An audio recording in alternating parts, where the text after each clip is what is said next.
Hi guys, it's Sarah from the Tudor Travel Guide here, and welcome to Hever Castle.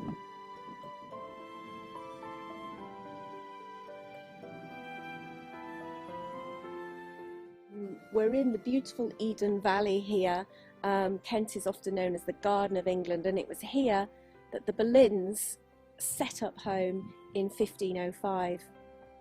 Previously, the Boleyn family had lived at Blickling Hall in Norfolk, but after the death of Thomas's father, Thomas moved his young family here to Hever, probably to be much closer to London, and also, of course, being in Kent, the castle here was much close to the main London to Dover road, which made living in Hever much more appropriate and suitable to an aspiring courtier like Thomas, who could then, of course, much more easily reach the court in London and also travel abroad to the continent as business required.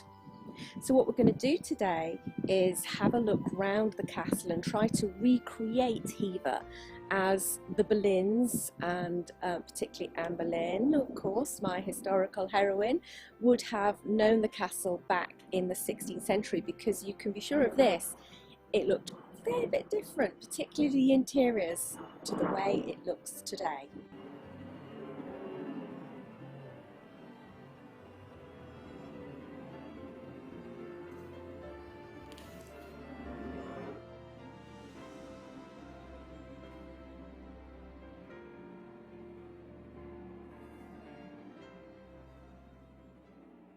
So here we are in the inner hall of Hever Castle, and this room looks very different to the way the room would have looked in the 16th century. In fact, this originally was the site of the kitchens, pantry and buttery of Hever Castle. And if you look over here, you can see actually this is the site of the current staircase. Well, this didn't exist in Anne's day. In fact, it was more likely opposite the main entrance.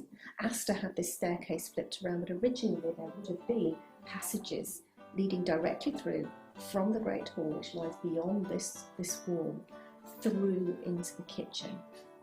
But as you can see, this is a beautiful room today, clad in the most fabulous oak panelling and containing some wonderful portraits of Mary Boleyn, Anne Boleyn. And here we have a replica of the clock that Henry VIII gave to Anne Boleyn as a wedding present in 1533.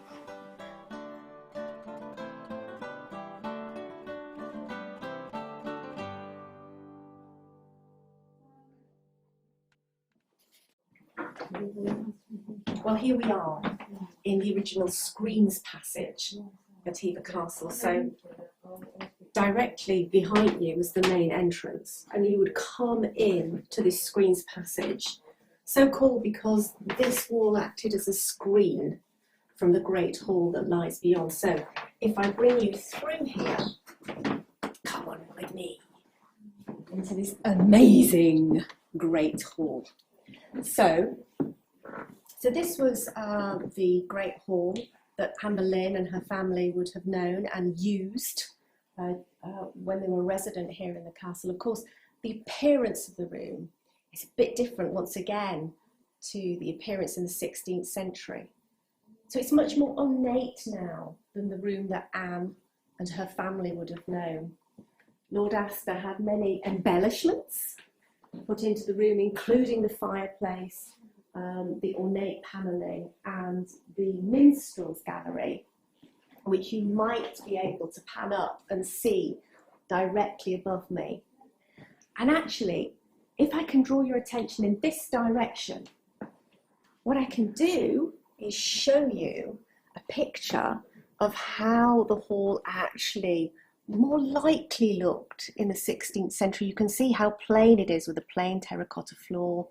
You've got the simple, iconic Tudor arch, and notice no minstrels gallery. Okay, gotta come with me. So I want to show you something very special. This lock was once the property of Henry VIII. He apparently left it behind here after one of his visits to Hever, and obviously it's been reused. But if you zoom right in and look closely, you'll be able to see the royal coat of arms, which gives its owner away. Our next room is the parlour at Hever Castle. So you can see it's quite a small room, but this would be a part of the original 16th century suite of rooms used by the Boleyn family. It's possible, because now we're on the other side of the wall from the Great Hall, that there was an entrance somewhere here that allowed the Lord and Lady easy access from the high end of the hall into the parlour. And the parlour would be a place where you'd sit, you'd meet with people, you'd talk, you'd maybe sit by the fire, warm yourself if you'd been travelling outside in the cold. It's a really cosy, cute little room.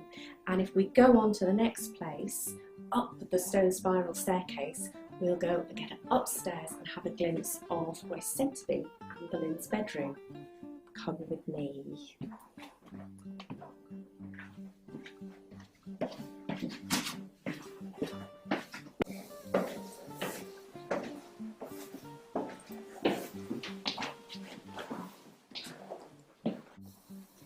We're here in Anne Boleyn's bedroom, or purportedly Anne Boleyn's bedroom. We're certainly on the first floor of the castle, and I'm not so sure this particular room was her bedroom, but certainly there was a solar, or a large room which extended across this wing.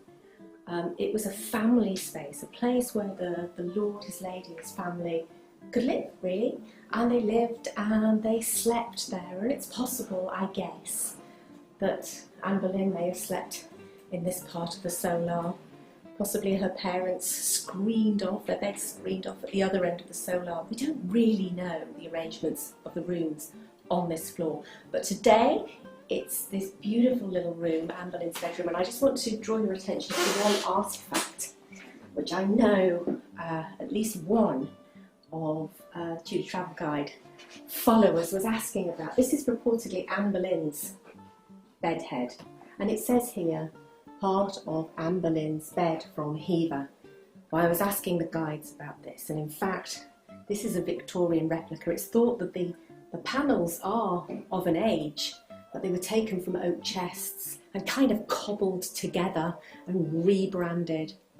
So I'm sorry, guys. As much as I'd like to tell you this is Anne Boleyn's bedhead, it's not. The next room that I'm taking you in is the Henry VIII bedroom. And I'm afraid I'm here to dispel a myth. So when I was researching in the footsteps of Anne Boleyn and was brought round by the guides, looked into the use of Hever in the 16th century, I found out that this whole wing was really the servants' wing. And therefore, although this room today looks like it's fit for a king, the feeling is that actually this was never used by Henry VIII. It was really only named in his honour only.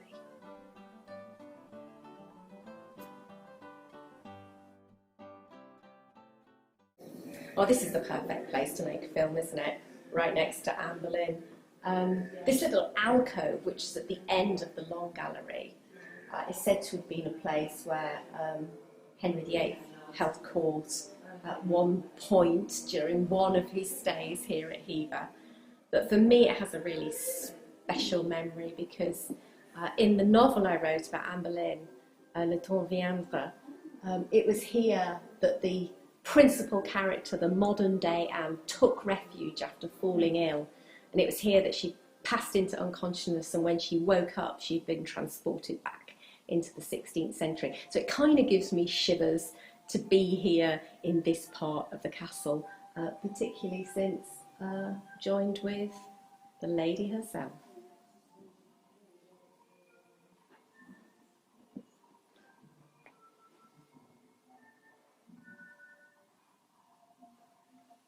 Of course, long galleries were very popular in Tudor houses. They provided a place to take exercise, to have fun, to talk, particularly when the weather was bad outside and you couldn't get out and you couldn't hunt and you couldn't walk.